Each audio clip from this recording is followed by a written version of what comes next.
Bienvenue dans votre rendez-vous éco. Aujourd'hui, on va revenir sur la situation de l'usine Ford de Blanquefort et de ses 860 salariés, puisque la multinationale Ford a annoncé justement il y a quelques jours sa décision de refuser le projet de reprise du belge Punch, qui proposait pourtant de sauver 400 emplois. Alors aujourd'hui, peut-on encore changer la donne ou construire un autre projet industriel? On va en débattre avec Philippe Poutou, qui est délégué CGT de l'usine, et Francis Vilsus, qui est conseiller régional en charge de la restructuration économique. On commence avec vous, Philippe Poutou. Quel a été le sentiment justement des salariés? Est-ce qu'ils ont été complètement surpris par cette décision de Ford de refuser justement ce projet?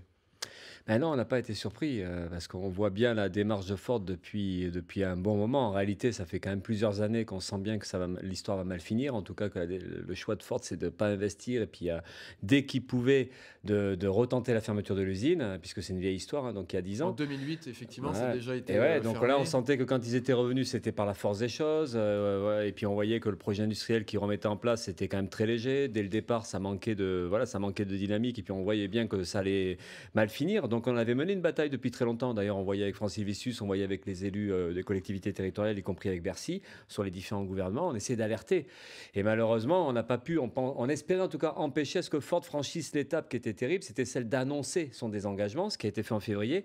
Et l'étape suivante, ça a été d'annoncer la fermeture et le lancement de la procédure PSE, fermeture d'usine. Donc, Officiellement, pourquoi ils refusent ce projet?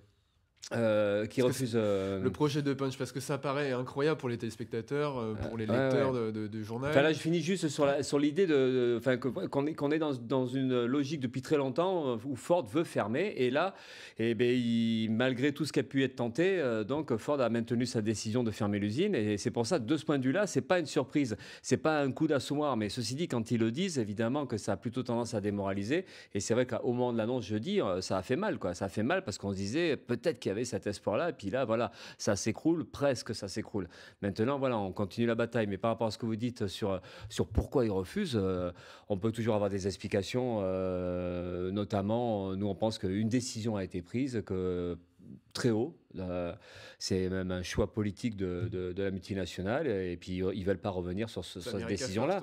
ouais. Ouais, au niveau États-Unis ou au moins au niveau Cologne, mais surtout sûrement au niveau des États-Unis.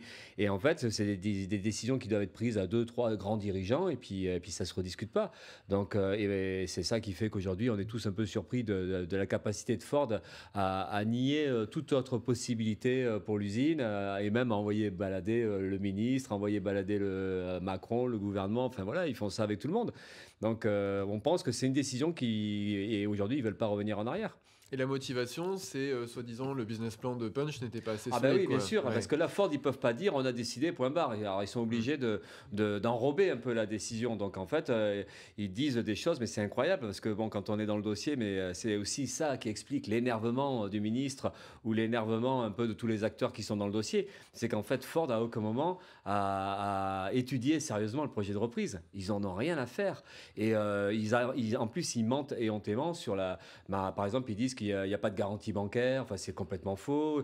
Le projet n'est pas solide. Nous, on ne va pas dire qu'il est vraiment solide parce qu'il mérite bien d'être développé. Puis d'ailleurs, Punch lui-même le dit, hein, qu'il manque des éléments pour arriver à finaliser quelque chose de sérieux. Mais enfin, ceci dit, Ford raconte n'importe quoi pour justifier sa posture et pour, au bout du compte, justifier la fermeture de l'usine. Et c'est là où il y a un bras de fer qui est terrible. Et c'est vrai que c'est difficile d'imaginer ce qui peut se passer demain pour que Ford change de décision. Et c'est pour ça qu'on verra bien avec l'attitude du gouvernement, l'attitude du ministre, l'attitude un peu, ben là, on a vu l'appel commun là, des collectivités territoriales. Ça Même sera, Macron s'en est mêlé, même effectivement. Macron s'en est mêlé officiellement dans un discours vendredi. Donc on se dit que peut-être que s'il y a un front commun de l'ensemble des pouvoirs publics, ça peut changer le rapport de force. En tout cas, pour nous, c'est des raisons d'espérer. Et on tient à garder le cap de la bataille pour sauver l'usine. Francis Vilsus, justement, on a vu la colère des élus locaux, hein, y compris jusqu'au président de la République. Que peut-on faire aujourd'hui concrètement pour éviter cette catastrophe économique et sociale? Bah, concrètement, difficile de lutter contre une multinationale qui est propriétaire de son bien et qui en fait ce qu'il veut. On espère que effectivement la discussion, ou au moins les dernières discussions qui vont avoir lieu avec Ford, vont les ramener à la raison, parce que on ne voit pas, nous non plus, les motifs qui les amènent à plutôt choisir un plan social que de reprendre un repreneur. Bon, il faut dire que nos textes en France sont un petit peu légers. Si on oblige les entreprises qui veulent fermer à chercher un repreneur, on ne leur donne pas d'obligation de résultat. Donc c'est un peu aussi, on se fait piéger à nos propres règles, où Ford, bien entendu, a essayé de trouver, ou du moins a convenu qu'on pouvait travailler sur la recherche d'un repreneur, mais aujourd'hui n'accepte pas ce repreneur. C'est le sens d'ailleurs de la déclaration commune d'Alain Juppé, d'Alain Rousset, pour dire voilà, il faut effectivement qu'on change la loi, on ne peut pas vivre ça plusieurs fois. Bah oui, enfin bon, je pense que c'est... Moi, j'ai vécu ça au titre du conseil régional sur 2 ou 3 entreprises aujourd'hui, où on a travaillé sur des repreneurs pendant 6 mois, et puis au bout du compte, eh ben, on nous dit non parce que c'est un concurrent, ou effectivement son business plan est pas bon. Donc c'est quand même des expériences qui devraient permettre de remettre en cause les textes de loi. Si ce n'est pas fait pour les entreprises qui sont en dépôt de bilan, puisque c'est le tribunal de commerce qui va choisir le repreneur, je veux dire au moins pour les entreprises, les grosses multinationales qui décident de se retirer comme ça parce qu'on veut faire monter les actions en bourse ou pour X raisons, je veux dire on devrait leur imposer de retenir un repreneur, faute de quoi on multiplie par 10 la taxe sur la revitalisation qui est aujourd'hui de 6 000 € au maximum, puisque c'est 4 SMIC. Si on la multiplie par 10, ça fera 60 000 €. Ça changera peut-être la donne et ça les fera recalculer leur position. Donc je pense qu'il faut qu'on revoie tout ça et que je ne sais pas comment va finir l'histoire Ford, mais au moins que ça serve de leçon pour l'avenir. Est-ce que la Direct, par exemple, pourrait retoquer le plan social de Ford, Philippe Poutou ? Oui, ça se discute. Ouais. Ça fait partie des discussions même au plus haut niveau.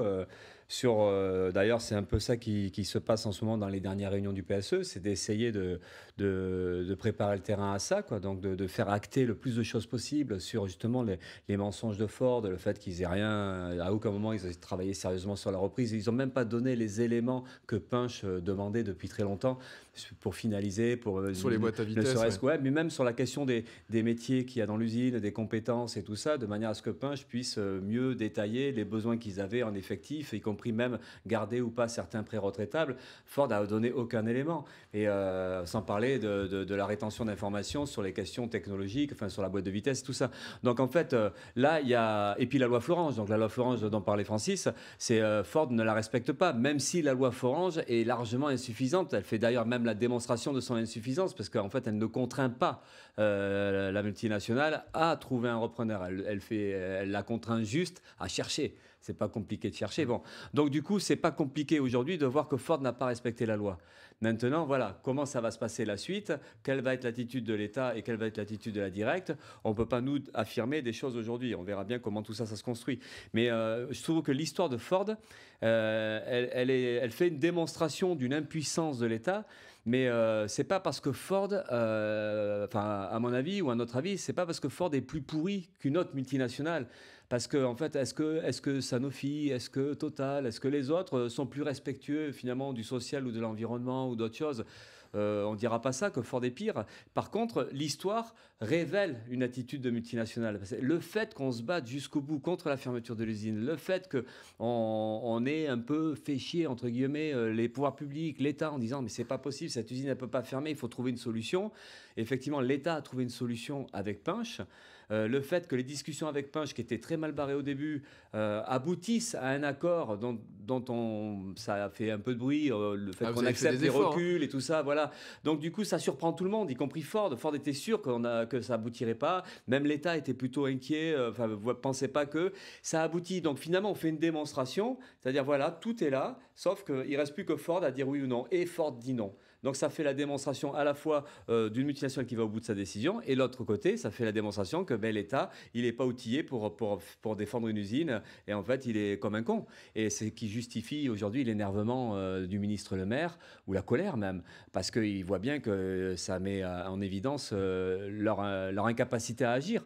Donc maintenant, la suite, c'est quoi ? Nous, on pense qu'à un moment donné, l'État, il va falloir qu'il passe à une mesure autoritaire. Soit Ford finit par flancher, parce que là, il y a un vrai bras de fer. Janvier, février, on va voir. Soit Ford finit par dire, bon allez, Parce qu'à un moment donné, on pourrait même penser que Ford va se dire, bon, il vaut mieux lâcher parce que ça fait trop de bruit, ok, l'usine, juste faire un PSE pour étudier le plan de reprise, parce que c'est même pas dire oui à la reprise, ce serait dire oui à une discussion.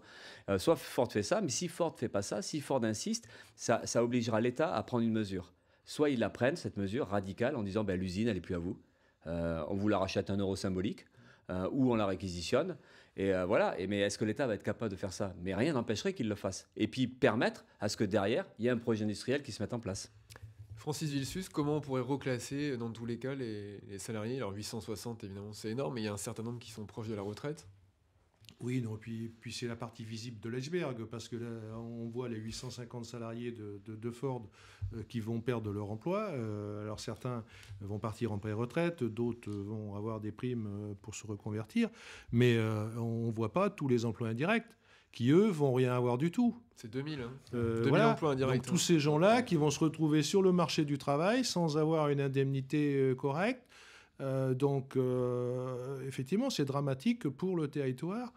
D'autant, alors je voudrais revenir sur ce que disait Philippe, c'est que l'ensemble des partenaires ont fait des efforts. Je veux dire, que ce soit les collectivités qui étaient prêtes à abonder à hauteur de 12 millions d'euros, que ce soit les salariés qui ont accepté de perdre une partie, ou du moins un blocage de salaire et de perdre des RTT, que ce soit Punch qui a revu un petit peu sa copie, même si Punch voulait le beurre et l'argent du beurre. Je veux dire, tout le monde a fait un effort et c'est totalement incompréhensible cette position de Ford qui se disait, et moi je l'ai vécu, mais Philippe l'a vécu aussi, pendant des années, une entreprise citoyenne. Citoyenne, respectueuse des gens, respectueuse de l'État, des collectivités, sauf qu'aujourd'hui, on nous fait quand même un beau bras d'honneur et puis on veut s'en aller. Donc, oui, vous connaissez bien l'usine, vous avez été secrétaire du comité d'entreprise. Oui, je connais bien, j'ai mené le combat avec Philippe. En 2008, on était ensemble. Ouais. On a mené ensemble le combat pour que Ford revienne. Voilà, donc je connais bien, effectivement. Après, qu'est-ce qu'on peut faire pour aider? Je pense que la région, à travers le développement économique, essaie de faire venir d'autres entreprises sur le site pour pouvoir faire quelque chose, mais ça va être un réel travail de fond qui va demander 2-3 ans. Et je disais, au-delà de la partie visible des 850 salariés, c'est tous ceux qui travaillaient indirectement pour Ford qui vont être concernés, qu'il va falloir aussi se préoccuper. Donc à travers des formations, à travers la venue d'autres entreprises. Bon, j'espère qu'on pourra trouver peut-être une issue plus positive. On croise tous les doigts, mais bon, si on doit arriver à cette solution, il va falloir se mettre autour de la table et plancher pour trouver quelque chose qui puisse apporter du travail à la totalité de ces gens qui vont se retrouver en difficulté. Philippe Poutou, dans le plan social de Ford, combien d'emplois justement devraient être transférés à l'usine voisine qui s'appelle Getrack Ford Transmission, qui appartient à 50% à Ford et qui a pour seul client Ford? Mais ça, c'est même pas clair. La chose qui est relativement claire, c'est le nombre de collègues qui pourraient partir en pré-retraite, ce qui tournerait autour de 350. Qui sont pré-retraitables, peut-être entre 350 et 400. Mais après, le nombre qui partirait à Getrag, à GFT à côté, donc ni GFT, ni Ford, ni personne n'est en capacité de dire combien. Dans le chiffre qui est donné dans le document du PSE, c'est 150. Mais tout le monde sait que c'est un chiffre complètement irréaliste. Donc là, maintenant, c'est quelques dizaines, 30, 40, 50. Donc on sera loin du compte sur la capacité, justement, en tout cas, de limiter les licenciements. Donc voilà, mais ça fait partie dans le dossier, ça fait partie de ces choses imprécises, de ces parties de bluff que joue Ford. Et donc voilà, ce sont des interrogations. C'est quoi le mot d'ordre aujourd'hui? Pour nous? Pour vous, qu'est-ce que vous dites aujourd'hui aux salariés? De quoi vous parlez? Comment vous voyez l'avenir? Mais la difficulté qu'on a, c'est un peu partout, je suppose. Il y a un gros climat de résignation qui est très ancien. C'est pas Ford, ça fait des années qu'il manœuvre. Et c'est vrai que ça laisse des traces. Il y a une usure physique du temps, parce qu'on est âgé. On a 51 ans de moyenne d'âge. Donc on imagine les années de travail, tout ça. Bon, voilà, il y a une usure physique. Et puis il y a une usure morale, parce que 10 années de suspense, 10 années de bataille, 10 années de menaces de fermeture d'usine, et ben ça laisse des traces à tel point qu'aujourd'hui, il y a une incapacité collective à se défendre. Et on est une minorité une poignée, à avoir la force d'eux. Et c'est terrible. Et pourtant, tout le monde a peur de l'avenir. Tout le monde est bien conscient que ce que fait Ford, c'est pourri, c'est injustifiable. Mais il n'y a pas cette force de réagir ensemble. Et là où Ford a plutôt bien manœuvré quand même, c'est qu'ils ont réussi à opposer à la fois les anciens qui peuvent partir en pré-retraite et les autres qui auraient besoin de garder leur boulot, parce qu'en fait, il y avait une crainte du côté des anciens de ne pas pouvoir partir, comme c'est légitime d'ailleurs qu'ils puissent partir, s'il y avait une reprise. Donc en fait, Ford a fait toute une petite campagne insidieuse pour dire la reprise, c'est la moins mauvaise, la plus mauvaise solution, et qui finalement, la meilleure solution, c'est qu'on ferme l'usine, un PSE, tout le monde part dans des bonnes conditions. Enfin, c'est Walt Disney, hein, d'après Ford. Et donc, ils ont réussi quand même à créer, et c'est vrai que nous, on est en train de discuter, d'essayer d'expliquer à tout le monde que l'intérêt commun, c'est de défendre cette usine, qu'on soit pré-retraitable ou pas.